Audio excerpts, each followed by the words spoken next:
Welcome everybody to our ongoing series of Sierra Club community conversations. We try to do this on a weekly basis, and we've had some great conversations. I'm very excited about our conversation tonight. We have some great folks to join us to talk about a significant challenge for environmental groups and the environmental movement in general. And two of them are here now, and we're still waiting for our third person to join us, and hopefully they'll be on shortly. But we've got Kiah Morris and Lisa Ryan with us tonight. Kiah, I see, and we have Hop joining us right now, so that's great. Welcome, Hop. We've just barely gotten started. So we have Lisa and Kiah, and now we have Hop Hopkins as well. Hop is Director of Transformation, Organizational Transformation for the Sierra Club nationally. Kiah is an advocate for rights and democracy, and Lisa is on the board of Aldermen and a host of other things in Rutland. And I'm going to let each of them fill you in more on their personal background. But the way this is going to run is we'll have a short introduction by each one of our guests tonight. Then we'll shift to a round of questions that we have ready to go, and then we'll get into audience questions. So please, if you have questions, post them in the chat or raise your hand when we get to that time, and we'll get to people and have a great discussion. So I think what I'd like to start out with is to ask Hop to kick us off. And maybe he'll tell us a little bit about himself and how Sierra Club came to have a job description of Director of Organizational Transformation. Hop, welcome.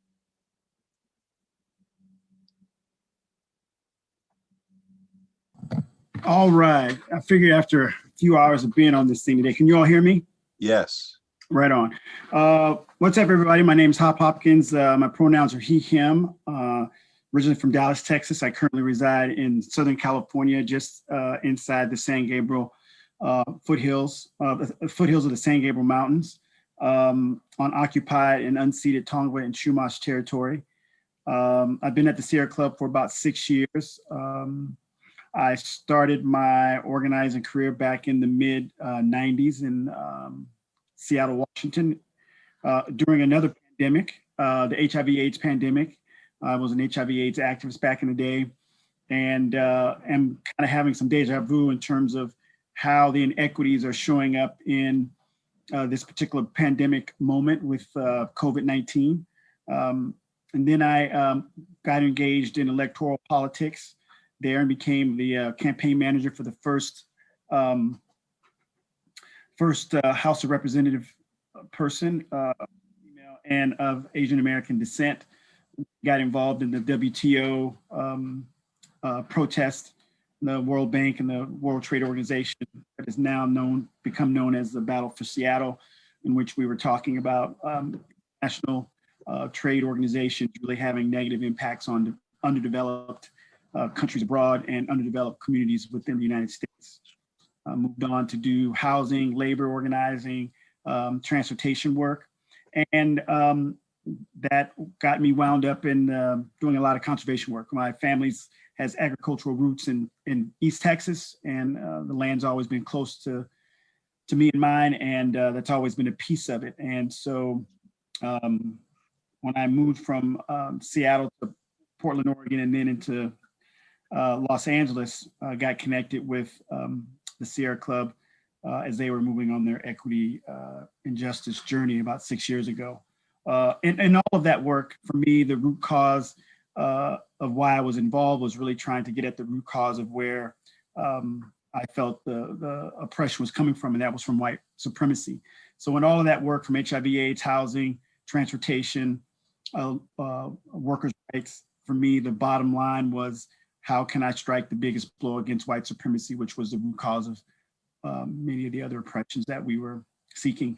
And built on settler colonialism, anti-indigeneity, and anti-Blackness, that continues to be the root of many of our ills today. So I'll talk a little bit about how I came to be at the Sierra Club, having that background, my interest in fighting climate and protecting the environment for generations to come, and a little bit of what our equity transformation journey has been like since I've been on board and where I think it is going. Really appreciate y'all taking the time this evening to be here, and I'm going to pass it back to Steve. Okay, great, thanks. Let me pass it over to Kiah. Kiah, tell us a little about your background and what brings you here. Hello, hi everyone. So good to see you all and be in community with you. Wonderful to meet you, Hop. Thank you all for being here. And I was at the Battle of Seattle. That was, yeah, I was there.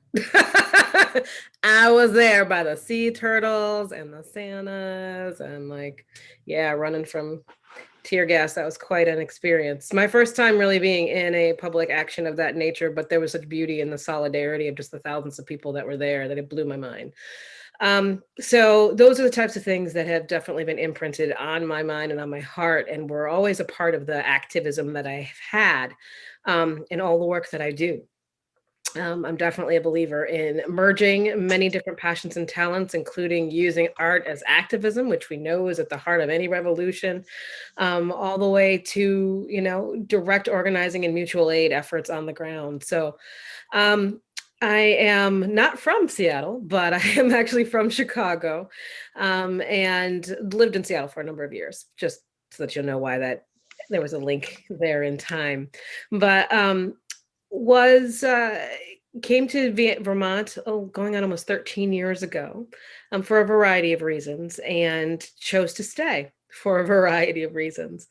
After a short while, about 6 or 7 years into being really invested in working in our communities around public service, around community health, really looking at health from a population standpoint and not just like an illness that you try to fix, but really looking at, do we have food? What is our access to clean water? What does our transportation look like? You know, really taking a very different and comprehensive approach, environmental lens to say, what does that mean for the health or the lack of health that we have happening in our communities and with different populations? And from there ended up on this wild ride where some incredibly powerful, amazing women that I happened to be in a cohort with had suggested that I consider running for office. And it really wasn't something that had ever crossed my mind or something that I thought I would want to do. Honestly, politics seemed horrible to me. I was like, who would do that on purpose to themselves? But I really started listening to what was happening in my community and in the desire and the need for people to have somebody that would be willing to go fight for them. And so I was fortunate to run and to win and to become the second African-American woman to be elected to the state legislature in state history, the first being over 30 years prior to that. The first person of color out of that county, period. So to have ever served in office on the legislative level, and quickly was able to rise in prominence and influence, really just speaking very unapologetically about what we needed to do. And so there's some folks that are here on the call tonight that we were talking in the hallways, we were doing all kinds of things, trying to move forth progressive policies that would really have a dynamic impact on changing this state and the face of this state. So it was an incredible experience for 2 full sessions for 4 years. And I chose not to run for re-election for reasons that many of you know, and I don't have to get into now, other than to state about why this is a really important conversation. So when my service was happening, when I was still in office, a really devastating revelation came in my inbox. We had been hearing stories of pollution that had happened, corporate pollution that was impacting the water over in Hoosick Falls, New York, which where I lived was Bennington, Vermont. And so it's literally on the border of New York and Massachusetts, 15 miles either direction, and you're in a different state. And Hoosick Falls was right there, right over the bend. And many, many people in Bennington have relatives there. It's kind of just a community, you know what I mean, across state lines. And this person had written to me and said, written to myself and the other delegates, our senators and other reps from the county. And we're like, I think that company had a factory in North Bennington. And this is concerning to me because I think that they may have been poisoning the water there too. Now, that wasn't my district, and nobody else responded to this person's email. And we knew that there was something more to it, as Aaron Brockovich was already dropping down wheels, flying in to come talk to people on the New York side. So I started asking the question, and it quickly rose up through the chain, and we ended up finding out about the extent of pollution that had happened through PFAS in the waterways, in the soil. It had just, it was a terrible irony that the first person I called was the director of a regional planning commission where I worked. And of all the people in the state, all the people in North Bennington, his house ended up having some of the highest PFAS loads of anywhere else. Hundreds and hundreds parts per trillion in his waterway. Brand new home construction, completely it made sense for the level of cancer that Bennington had. You could throw a rock at a house and somebody would have cancer. And so to say somebody there, crazy cancers, didn't make aggressive strains, things that just didn't make sense.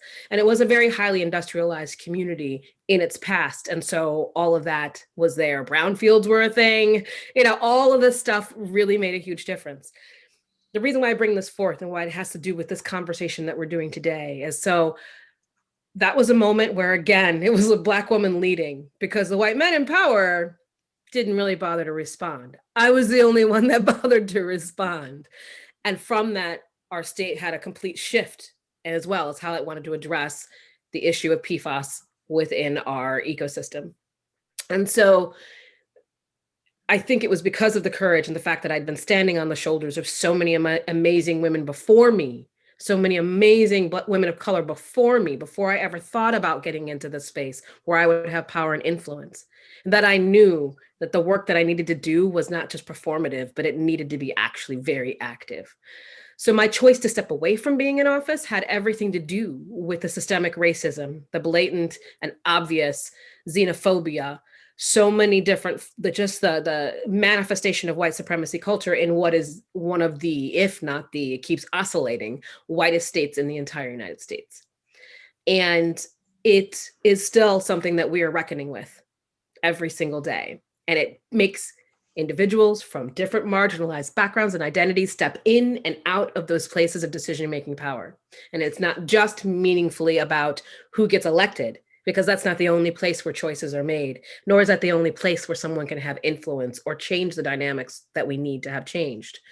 But it is absolutely continually creating an exodus of those who need to be deeply in these conversations. And for that, because of that, we are only now, we're so behind in Vermont of communities of color even coming together in collaboration, because people have been hiding. Just like our Abenaki, as we are here on unceded Abenaki territory, that of the Mohicans. So as we sit here on Indakana, we can 100% say that the Abenaki had to hide because of eugenics, hiding in plain sight, denying their own personhood. That is the same that's been true for people of color within this state. That we're just trying to get through our damn workday. We are trying to not get hassled by the police. We're trying to not find out if that person with the Confederate flag is or is not a really friendly person and just doesn't realize that the Dukes of Hazzard was not about them.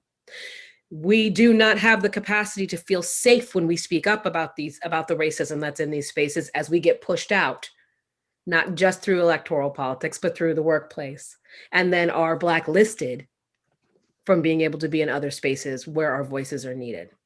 So this conversation is super, super powerful. My last little bit, I know I'm taking up a lot of time and space, but I was hoping to also kind of bring that framework to get us thinking about what this means for Vermont. So I'm here as the Movement Politics Director for Rights and Democracy, which was one of the first organizations that connected up with me after I got into office. And when I first ran, I had no support. I had no support.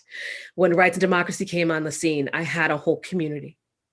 And what I do within this role is trying to build that space to bring folks from the margins into the seats of power, into the places of decision-making, into the spaces where they can stand in their own courage and talk real truths, no matter how difficult they are, and know that they are well supported, because it is up to our literal survival to actually be heard.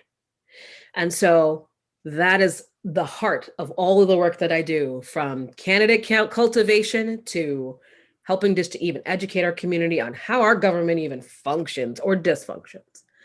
So I'm glad to be here with you today. And I know we're going to have a really robust conversation. And I'm so honored to be sharing this space with my sister, Lisa Ryan, and her amazing, powerful, indomitable spirit, and the things that she's done to shift the conversation and the costs that come with speaking those truths very clearly in white spaces that are unrehearsed at hearing those truths.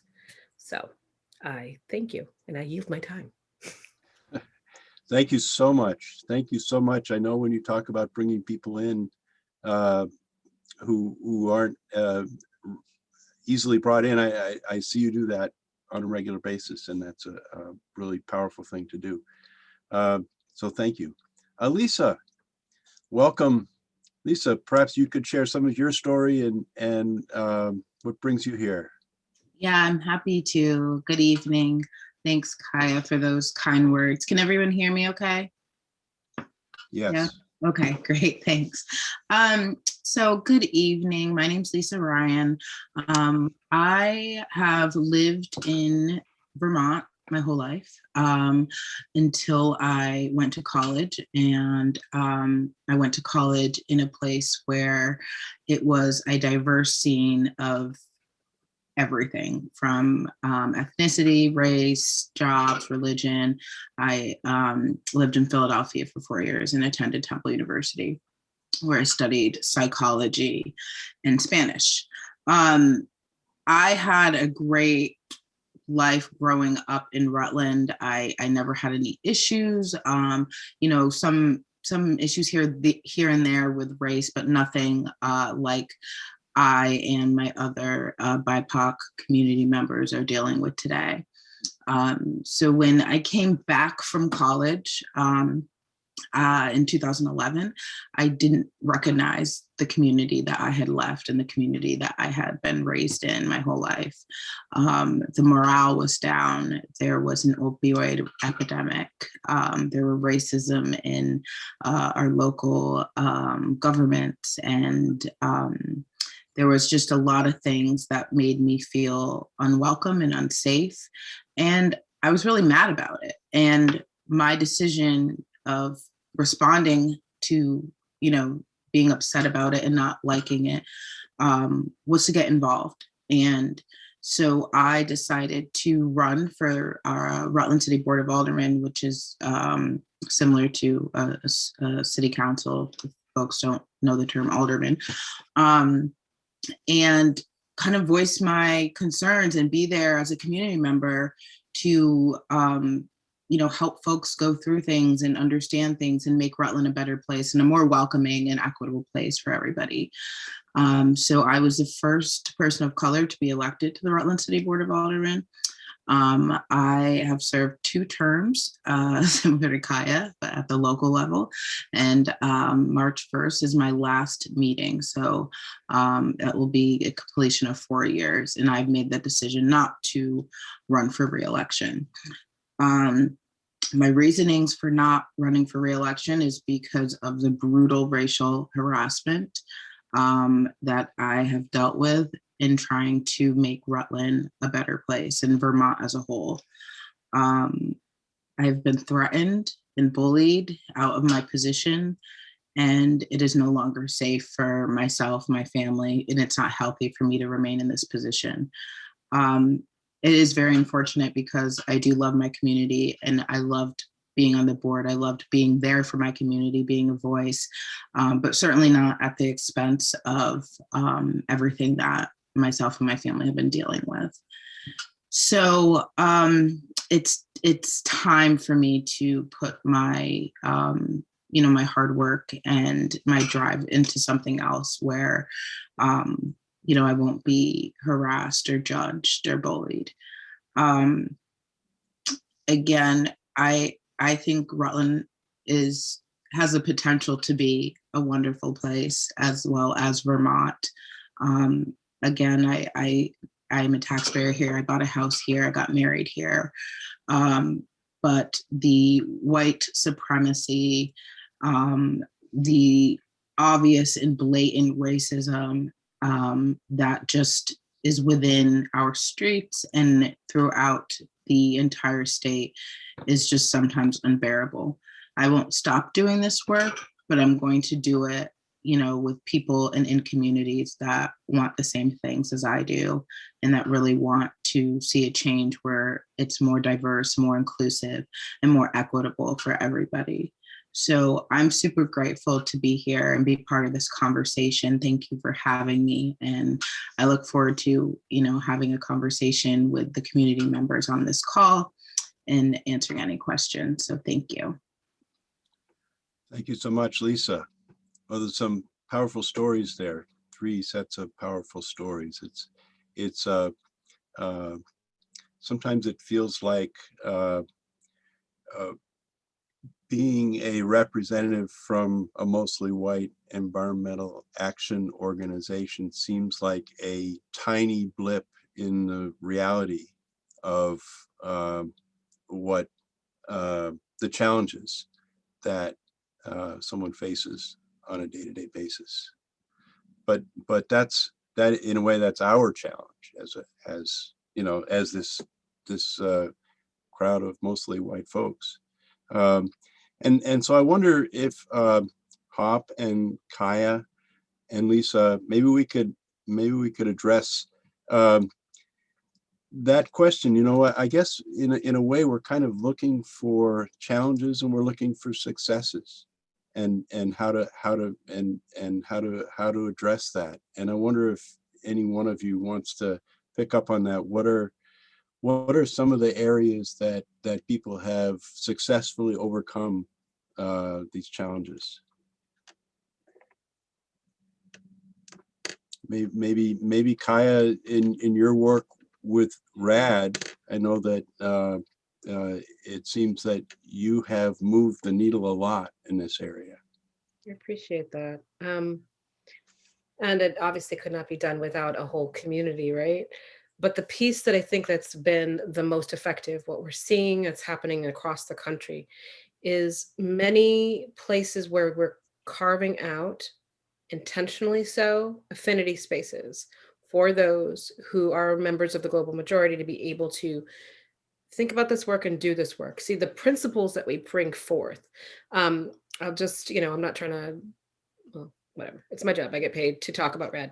But so one of the projects that we're on is called the Renew New England Alliance. And it actually comes out of the Green New Deal, the National Green New Deal networks, which we're at the table at with People's Action and the Center for Popular Democracy.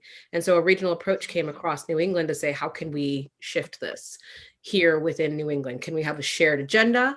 Can we have a shared platform? Can we push forth policies that will all be happening at the same time, roughly, so that we can build on our people power, build on our economic power, and really make these progressive policies a reality? The piece that came that was so powerful about this was the recognition of the fact that we know what we need to be made whole. And it is those who are considered to be BIPOC or members of the global majority, because we often speak of it as though it's a minority culture, but globally we are the majority. So being able to say with clarity that we know the environmental crisis impacts disproportionately so across the globe people of color, and especially women of color, much more significantly than it does those of the dominant culture. That's a fact. This is a flat out fact. We know what we need to be made whole right now. And when we see these efforts that are successful, I'm also a Sisters on the Planet ambassador with Oxfam America, and I'm also on the Women's Commission here in Vermont. But within our work within Oxfam, we don't parachute down and are like, here's the solutions. We're literally walking up to people like, here's cash, go get what you need. We're going to step out of your way. How can we pay folks? How can we give y'all money for you to be able to be sustainable and figure out your solutions, because you know what you need. We know this intrinsically in our bones. And what we are doing, what's happening here in Vermont, is that BIPOC folks are stepping away from the dominant culture to just go ahead and carve out our own paths. We are creating our own homesteads. We are coming up with our own mechanisms for developing alternative medicines and natural products. We are looking at really deep ways to do this. And so I say all of this to say that what we are doing within Renew here in Vermont and in New Hampshire through Rights and Democracy is we have a BIPOC council that are strictly affinity spaces. And it gets away from the argument of, well, we need people with expertise. We are subject matter experts of our own experiences. And we happen to also have a crap ton of technical knowledge as well. And what we found is when we created that space, we had college professors, we had consultants, we had on the ground activists, we had farmers, we had all sorts of folks step up to say, I want to do this work. And this is the space that will work for me because I'm doing my work in other states other than Vermont because I'm tired of dealing with the racism from the big greens. So that is something that's going to be truly, truly important because it's so hard to step into white spaces and have to teach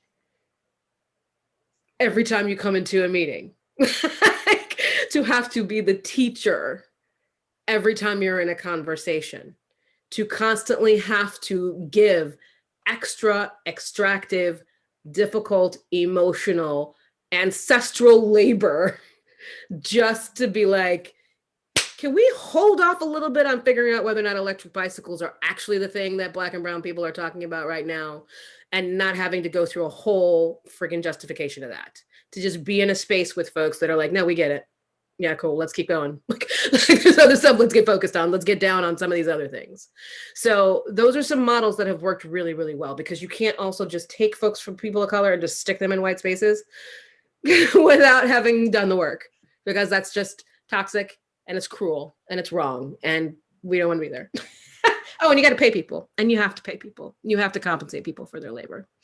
Okay, so I've taken up a lot of space, which I do. That's great. Thank you so much. Kiah. Kiah, don't apologize. Yeah. Don't apologize. You're all good. All good. There's a couple questions, Steve, in the chat that were directed towards me. I take them on now, but also you've got two local folks, and I'm happy to cede lots of territory to both Lisa and Kiah. And I'm going to stick to what I know best, which is the transformation work at the national level that the Sierra Club's been doing and my own local experiences. So just to be clear, I'm happy to jump in or cede space. Well, that would be great. It would be interesting to hear from if there's a parallel to what Kiah was just talking about that you have experienced at the national level with Sierra Club. Well, hell yeah, there's a parallel. I mean, there's not going to be a difference between, there'll be some, geographic, spatial differences, but ideologically, politically, socially, culturally, what both Lisa and Kiah are talking about, I think most conscious BIPOC people experience in the spaces in which they try to make interventions in. And I'm gonna, this is each one of these questions could be an hour-long conversation. And nothing that I or Kiah or Lisa say is going to be the silver bullet. So just know that. It might have worked for us in a particular moment in time, in a particular space, and it may have some relevance to you all in this space, but that's a lesson I've learned in doing a lot of anti-racist organizing, particularly with majority white spaces or even BIPOC folks who are coming into their own consciousness around politics and power and engagement, is that folks kind of want to know what the thing is that they can do to shift the situation. Or anything that you can do to shift the situation in the short term. It's a long, protracted struggle, and the arc of justice, it's going to take some time to bend. And it's going to bend through the weight of people getting organized, consciously, lifting their own consciousness, their self-transformation, both emotionally, spiritually, as well as politically. And that takes a lot of work. And that's not the answer that a lot of people want to hear. It takes some reading, it takes some sitting down and decentering yourself in your own positions of power and privilege, even if you're a BIPOC person. If you're a male, identify yourself as male, you need to step back and think about how patriarchy and heteronormative traditions impact your own thinking. And so it's a very complex picture. So I just want to say that up front, I'm not going to give you an answer that's going to feel satisfactory. You're going to have to be okay with non-closure in the work and in this space here. So I just want to say that because that's one of the things I've come into a lot of these spaces, particularly in Sierra Club, where there's well-meaning members who are taking on these very questions you're asking. They're struggling. They want to do the right thing, and they want the answer that's going to help transform their ex-com or move the conservation committee or move their mother-in-law or move their son or something. And I'm just going to tell you that it's going to take a lot more than just being on this. And you all know that, but I just have to manage expectations. So to your question, I'm going to answer part of the question that came in the chat about white allies, because our organization, the Sierra Club, for 128 years has been mostly white people. And it's been intentionally so from the beginning. And over the last 30 or so years, we've organizationally gone on a journey to try to transition that. And I would say over the last 10 to 12 years, it's intensified, and definitely over the last 4 to 5 years, it's gotten a lot of clarity, and it's moved out of that kind of multicultural kind of mishmash of just knowing holidays and being okay with Black History Month on this month and Indigenous Month this month and Asian, to move beyond that, to think and to move beyond charity. I mean, I think we're still in the charity framework. What I mean by that is, for me, what that looks like is I when I came to Sierra Club, there were like 2.9 million members 6 years ago. And I recognized as an organizer that that was the largest base of organized members outside of the labor unions.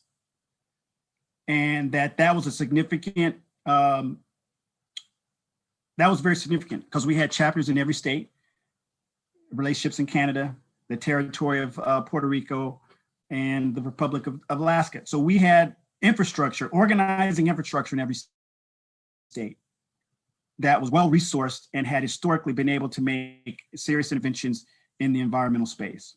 And my operating theory of change was, what if we could move that base of people towards an anti-racist framework? What kind of change could that take inside the environmental movement? Because there really wasn't an explicitly anti-racist organization. There really still isn't. There are some organizations in the environmental space, Rainforest Action Network, Greenpeace, that have very aggressive tactical understanding of oppression and are just now becoming clearer on the underlying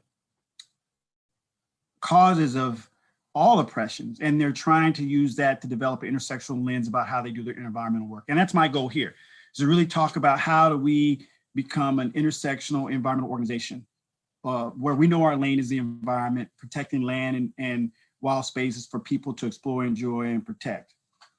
But then understanding that we won't be successful unless we also go at these larger issues that are primarily responsible for the destruction of habitat, the destruction of continued extraction, destruction of land through extraction of resources, the continued extraction of livelihoods and spirit and emotion through economic exploitation, oftentimes very much connected to the resource extraction that takes place. So for me, that question about what can white allies do is, one, is this organization, is to help transition this organization into an organization that that's more in line with your worldview and vision of what we need. And I know that's not so sexy as going out and doing work in other communities, but other communities are handling their stuff. What the last 3 national elections have showed us is that for the most part, our demographic, white, middle-aged, well-educated folks are being organized in greater numbers year over year into white supremacy. And so I think that we have a very specific organizational movement moment role to play in terms of creating a bulwark against white folks being continued to organize into white supremacy. Now, that doesn't mean as a Black person or as an Indigenous person or as a Latinx person that there is a place for me either as staff or as a member inside the organization. But it's very clear that over 128 years, we've been speaking to a very particular demographic. We're not 100% white, and there's a percentage of folks of color that are going to be attracted to this organization, that are going to be able to manage and deal with the structural barriers, the cultural barriers. But for the most part, there's not. And I'm going to say a couple more things and I'll let other folks come in because it's a really kind of complex answer. And when people ask about this, I oftentimes think about, well, where are all the poor white people and the working class white people? Why aren't they a part of our organization? Because our culture and our structure are just as alienating to them as they are to people of color. And so when we think about diversity, it's not the same thing as equity, right? We can try to get as many, the Noah's Ark approach in Vermont or in Utah or whatever. And I think that's not necessarily the approach for us to take. We really want to be trying to attract people to organizations who share our values, who share our goals, and share our analysis about the problems that we have in the world. And we want to change our culture from the inside out, because what's not attracting working class and working poor white people is the same thing as not attracting Black folks of any class background or people of color of any class background, which is the limiting nature of our structure and culture. It's not super democratic. It's not super transparent. And you have to have high levels of privilege to come into the organization and take a leadership role. And I'm not saying anything that's just me making it up. That's just me being here for 6 years and making observations that many people on this phone call, I think, have experienced. So we need to be lowering the level of entry for folks to come into it. The level of entry into the movement should be low, but accountability and responsibility should be high. And that's after you get people in. But we have some very high thresholds. If you don't have high levels of free time to come in, it's very difficult to survive inside the Sierra Club, because there's some very highly skilled, highly intelligent people inside of our organization. And that's sometimes threatening to people who are just coming in, who may have a kid or maybe going to school or have other things going on, and they don't have more than a few hours a week to dedicate to an organization. They get in a meeting and people are throwing acronyms and talking about this person. They know this person, like, holy hell, how can I survive here? I don't know anybody. I just organized the paper route at my high school or something. I don't know. So there's a number of things that we have to think about. But I think as a white identified person, since someone asked about an ally, I think we need to, white folks, and the work that I'm trying to do is trying to get white people to understand what their skin in the game is around equity and justice. Because if you continue to do this work for other people, then it's going to always be externally driven. And when things get difficult, you will retreat from that fight. It's not until, in my experience, that you find, and this was true for me too, why am I a feminist? Why do I fight for women's rights? It's not just because, I have to figure out what the skin in the game is for me. Because to live in a world that objectifies and treats women badly, it commits me to continue being a sexist. It truncates my own humanity, just as white supremacy truncates the humanity of white folks. You're actually dehumanized. You have to actually cut off a part of who you are in order to sign on to the privileges that white supremacy gives you. And so you have to figure out what in that is not for you. Like, don't do it for me. Do it because you don't want your brother to be a white supremacist. Do it because you don't want your own child to grow up to be a white supremacist. Do it because your grandpa, who is a white supremacist or a racist, you want to do better by them and create conditions so that you can organize them out of that hatred and into being a more fully human being. And that's the main struggle that I'm engaged in inside the organization, is really trying to help identify people's personal skin in the game and why they want to be part of an anti-racist organization, and why they feel like anti-racism is actually the cure to much larger issues. The same thing for folks of color who are here inside the organization. White supremacy, and this is the last thing I'll say, white supremacy has two impacts. Oftentimes people only see the one impact on the victim. It doesn't see the impact on the victimizer, which I just talked about. You're dehumanized just as much as the victim is. And in that, we have to address both of those conditions. We have to address the internalized white superiority that white people experience as a gift and the deal they make with adhering to white nationalist and white supremacy policies. And we have to deal with the internalized racial oppression and racial inferiority that this society, from the time that everyone's born, just makes like the air you breathe. And once we can do that self-transformative work, then we can start to talk about our base framework for doing work together. Because if we deal with the internalized racial oppression that people of color experience, they will be better to organize and ally with people from their own ethnic and racial background, and with people who identify as people of color from a different ethnic or racial background. And if we do that work with white people, then they will be more intrinsically driven about understanding that my own humanity is truncated by not standing up and fighting against white supremacy. And Kiah, I did go on for a while. I think I'm trying to catch up to you now. Well, I'm I just want over to here trying to yield to Lisa. yes, I want to thank you that for that, Hop, blending of oppression and privilege is something that seems to me, it strikes me as almost a core value or core dynamic in our culture. And unless we can wrestle with that, I don't think we get very far with this.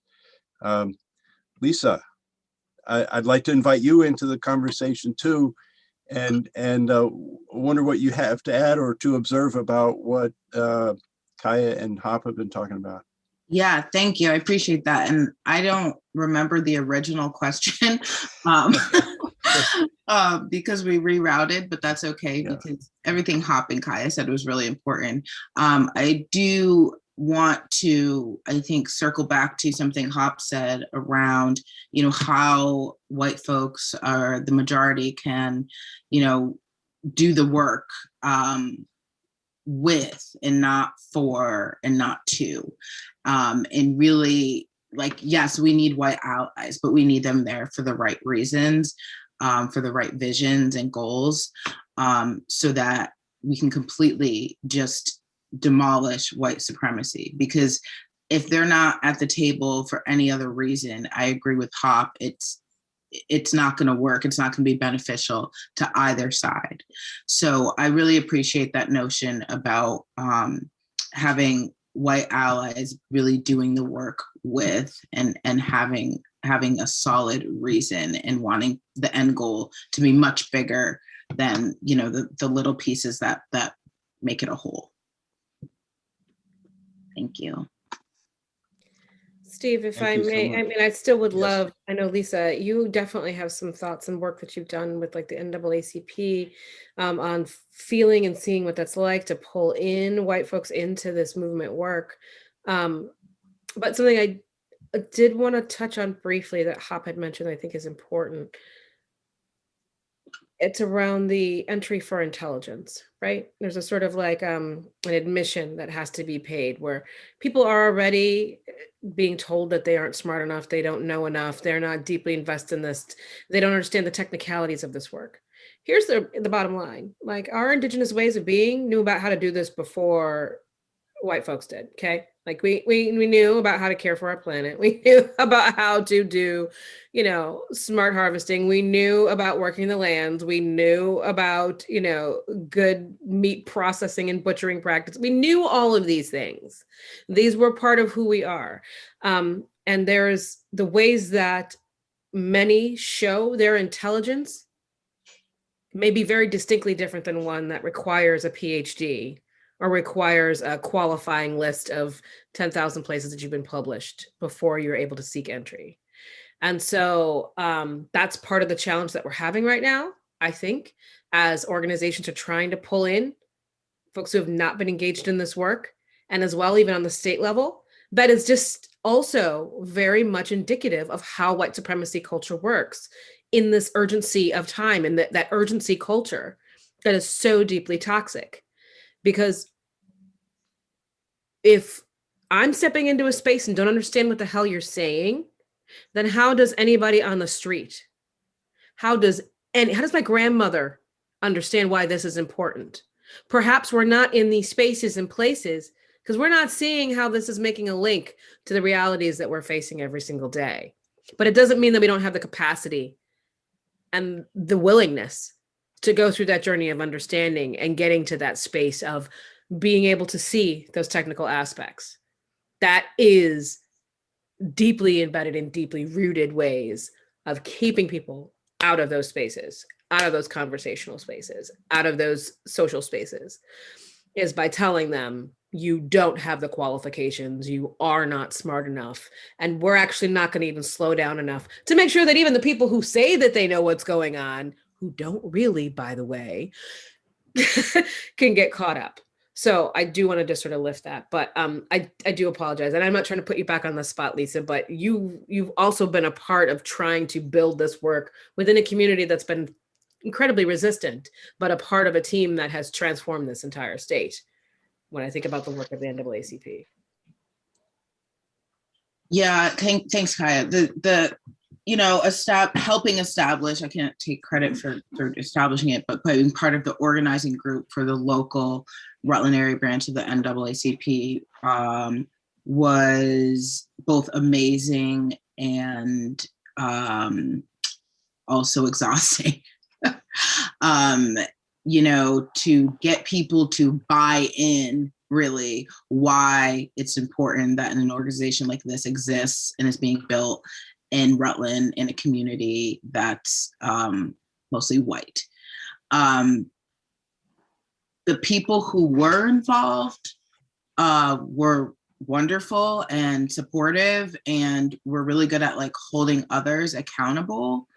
But the people who didn't see value in it or didn't see the importance of it, it was really detrimental, I think, to the whole process of starting a base work of having NAACP here. I was the first vice president for almost 2 years. And I loved my role, but I just can't, I can't state enough how exhausting it was to try and continue to explain and defend and, beg people to understand why this is a big deal and why we need this organization here and the work that we're doing, and to see it from a different light. Like there were just people who were just unwilling to recognize that this is a racist society and that there are racist folks everywhere you turn. And being part of this organization, I'm speaking of NAACP, allows somebody to really dive into and get to know and understand what it's like to support BIPOC and minority communities, and what that looks like, and what it looks like through the eyes of a person of color. So very rewarding experience. Will always be a member, but what we're seeing now is BIPOC folks, particularly women of color, again, stepping out of those leadership roles and letting the white folks step in and step up, who are there to do the work with. Thanks, Kiah.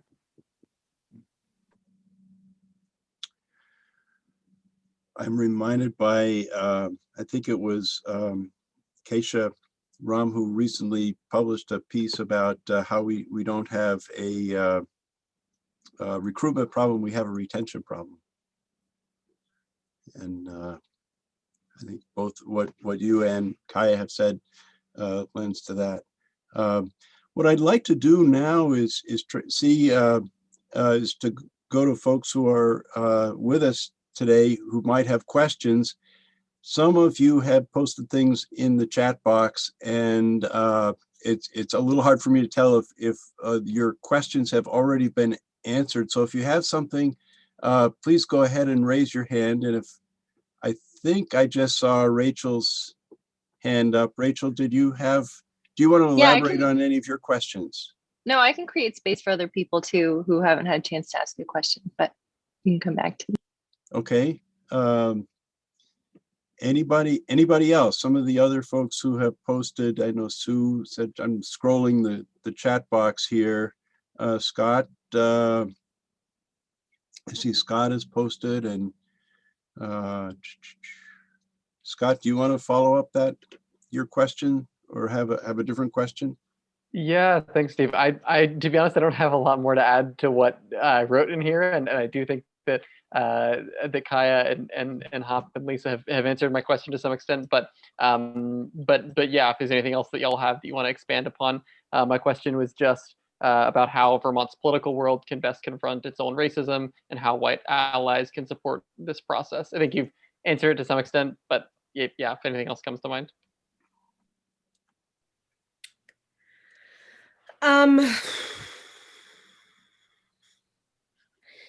It doesn't feel real until it's real. And sometimes it takes folks to experience this on their own to understand that there's a problem. It took many of my colleagues in the legislature, it took me leaving.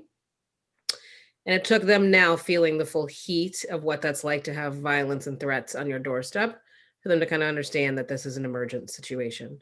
I have a candidate, an African-American woman who's running for select board in Vermont, who, when she made the decision to run, also made the decision to have her son go live with her father, their son's father in New York City for his own safety, because she wanted to run for office to serve in a public capacity for the state. I don't think anybody deserves that. I don't think anybody deserves that, whether you choose to run or not run. But this is what's happening right now. And so one of the most important things that's going to be necessary to make it across this is to continually, we can't let these things slide. We can't let, as people come forth, as folks that have political power, using their platform to spread their hate, using it to spread lies, using it to create smear campaigns against people, using it in ways that harm members of the community, because it's about our collective liberation. So what hurts one hurts all. And unless we are all free, then none of us are free, right? So, but I also come back to the quote from Lila Watson, who I love, and it's at the bottom of my signature line. She's a Aboriginal activist and elder, and she says that if you've come here to help me, you are wasting your time. But if you've come because our liberation is bound up together, then let us work together. Mhm. Okay. So again, it's not to or for us, it is with us. So recognizing that there are many people who wish that they could step into political power, and many people who would like to be a part of these processes that feel incredibly excluded, and, you know, forcefully so. So Lisa, that's, I saw you nodding your head vigorously to a lot of that.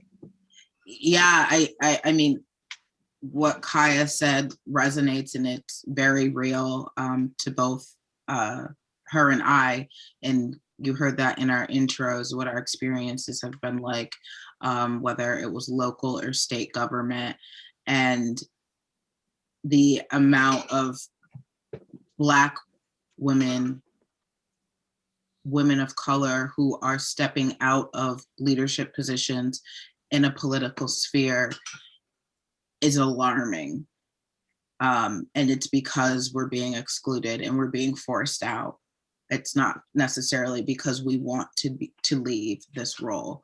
So how do we make space for other folks, other BIPOC women, to come in and do this work? I mean, even hearing about Kiah's friend, which I didn't know, who's had to, you know, move her son to a different state in order to keep him safe, is just, it's all too real, and it happens. Steve, I can jump in. Can I ask with maybe. about- Oh, go ahead. Oh, go No, go ahead, ahead, Steve. please. Oh, I was just gonna say. So, Well, I volunteered- did want to ask. You go ahead. You're on, Rachel. All right, I'll jump in. Sorry with Yeah. the virtual. I was just gonna say I volunteer on the board for Sierra Club, and I think I really struggle with this, trying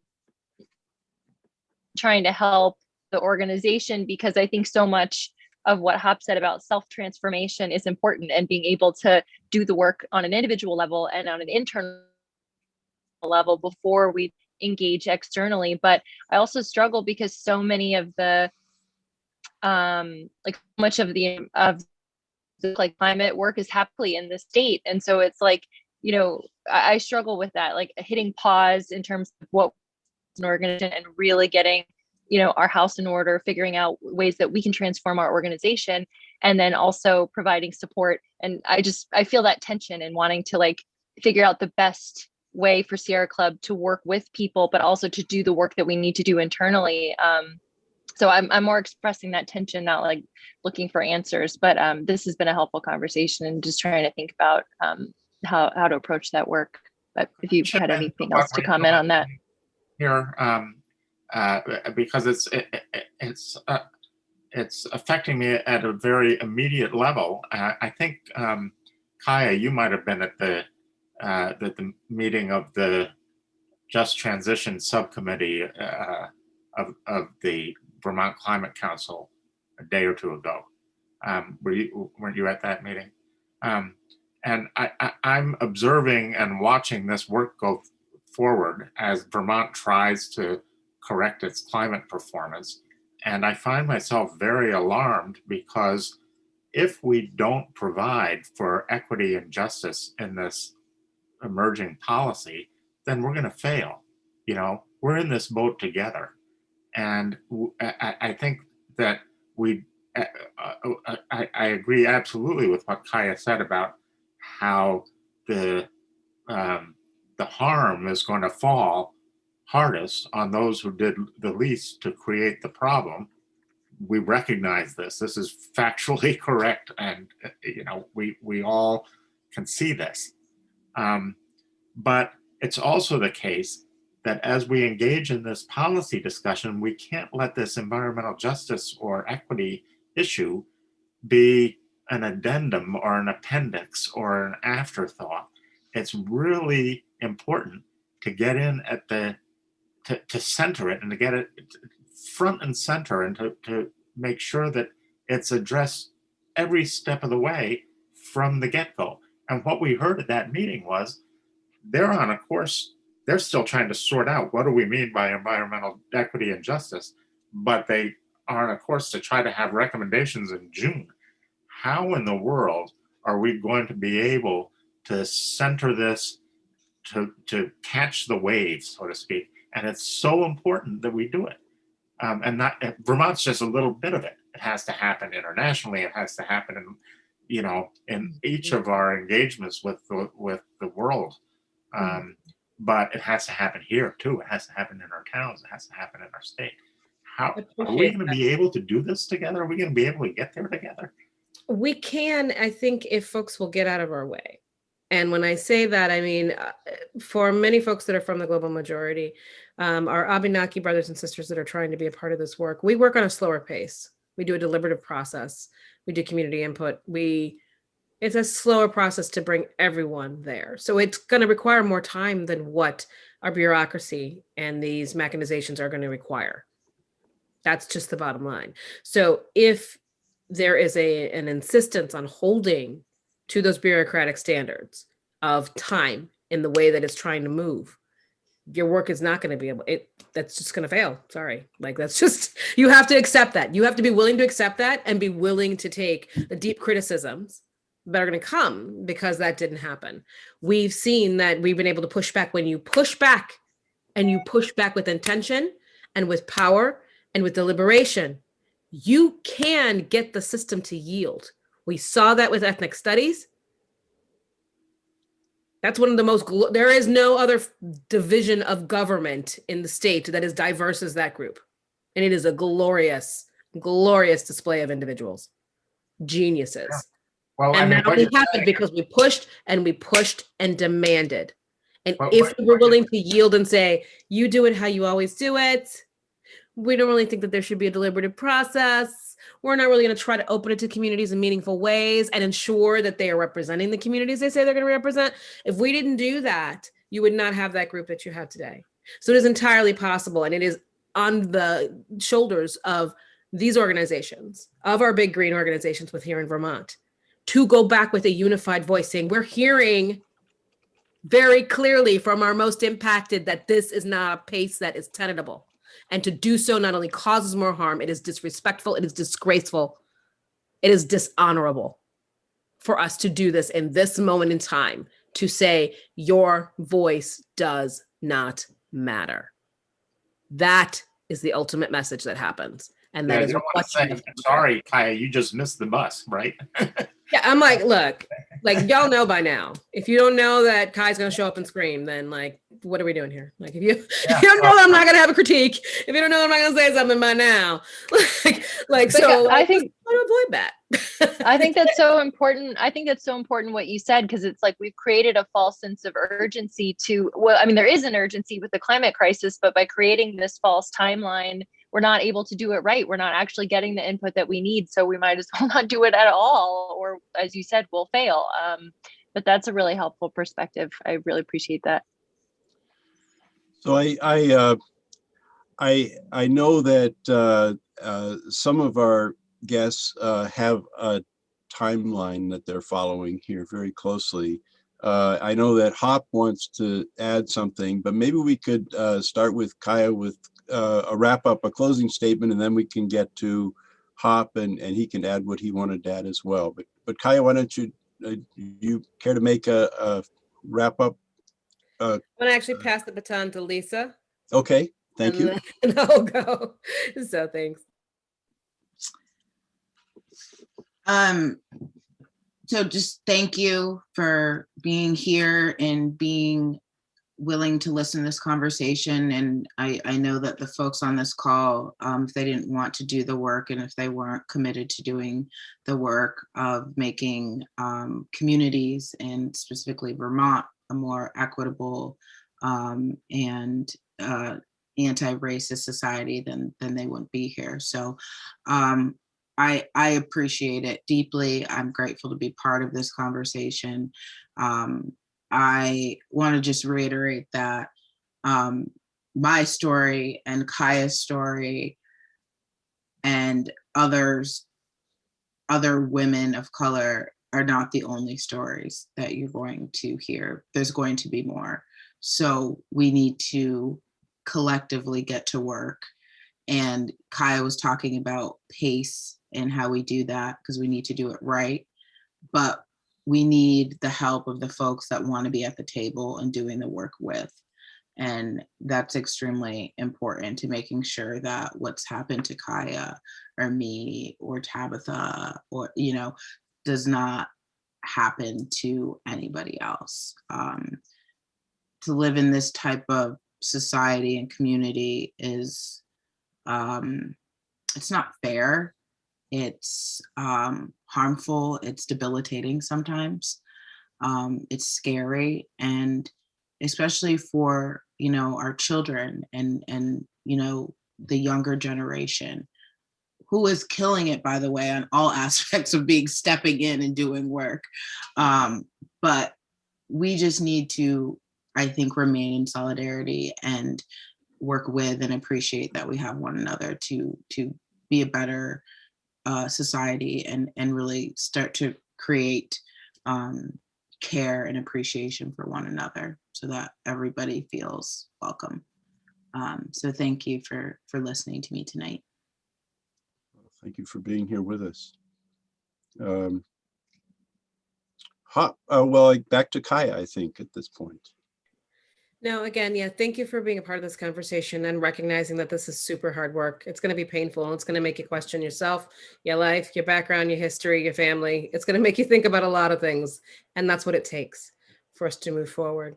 It may mean that even though you think you know what you need to do, that you probably have to be willing to sit with the discomfort and the humility of recognizing what you don't know. And so your very well-laid plans may need to be scrapped in order to do something that is truly inclusive and truly meaningful for everyone involved in order for us to get from the world of where we are to the world we most want to be. So I thank you for that. Thank you for those words. And to Hop. Just thanks a lot for everybody. Kiah, Lisa, really appreciate your transparency and sharing in the way that Black women often are called upon to do. I really appreciate y'all doing that in a graceful and very generous way. And if folks want to reach out to me about what's going on inside of Sierra Club, I left my email in the chat and feel free to reach out and we can schedule some time together. Again, Steve, thanks for helping put this together and your whole crew. And to all the Vermonters on the call, keep doing your thing. And heed both Lisa and Kiah's remarks, please. Words taken to heart.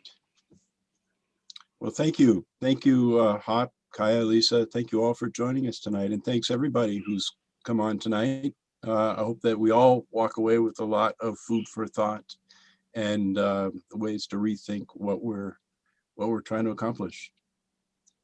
Thank you. Thanks, everybody. Thank you so much, Lisa. Thank you, Kiah. Thank you, Hop. Thanks. And yeah, so thank you everybody, and especially Lisa, since you are brand new to our conversation and our network. And just I wanted to add one more thing to it is I talked to Representative Kiah Ram, actually now Senator Kiah Ram, and I was like, oh, we need to get some new voices into it. So she recommended you to come on instead of having her. And that's part of the thing, what we need to do is hear new voices like yours and get you actively broadcasting your message out to people. So thank you for your time and joining Thank us. you. So, Thanks for having me. Thanks, but- Hop. Thanks, Kiah. but I just threw up on the screen our other upcoming conversation. Next week will be building electrification. Our guest had changed. It was originally Rachel Golden. Instead, it's the Northeast Beyond Coal Deputy Director, Mark Kreswick, and Jack Hansen, the City Councilor in Burlington. Then on the 10th of March, we're doing True Decarbonization of Vermont Electricity. And then on the 17th, Replace Your Ride and Mileage Smart programs to get electric vehicles into the hands of low-income Vermonters instead of just for the wealthy and privileged. So we're going to have some more conversations, and we'll be trying to engage more with people throughout the time. So thank you all, and have a great night.